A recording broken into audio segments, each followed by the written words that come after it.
আসি নাই, সুযোগ পাই নাই।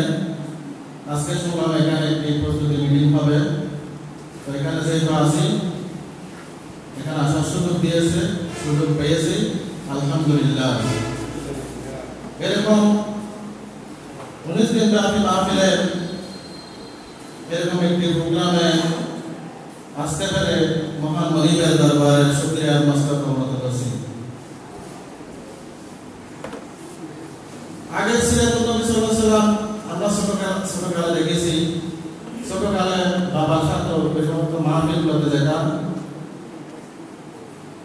আগে তো এরকম প্রস্তুতি মিটিং হতো না, যেহেতু আমাদের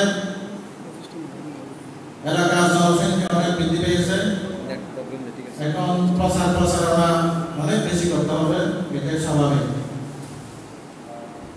এখন যেহেতু ইসলামের প্রচারের যুগ, সেই হিসাবে আল্লাহ রাসূল সাল্লাল্লাহু আলাইহি সাল্লামের যে সিরাতুন নবী আল্লামা শাহ সাহেব কেবলা যেটা অনেক বছর আগে প্রতিষ্ঠিত করেছিলেন, সেরকম একটি আশিকে রাসূলের মাহফিলে যাওয়া, শ্রম দেওয়া, অর্থনৈতিকভাবে সাহায্য সহযোগিতা করা, মানুষকে ওই মাহফিলের প্রতি দাওয়াত দেওয়া, এটা আমাদের নৈতিক দায়িত্ব।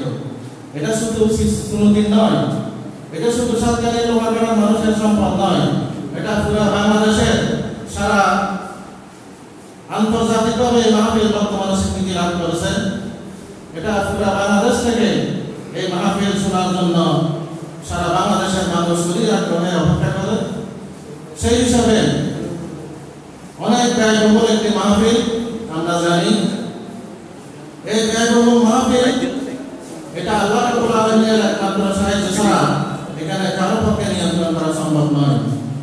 সেই হিসাবে আমরা বাসকারীতে যারা আছি, আমরাও এই মাহফিলের প্রতি একাত্মতা ঘোষণা করব।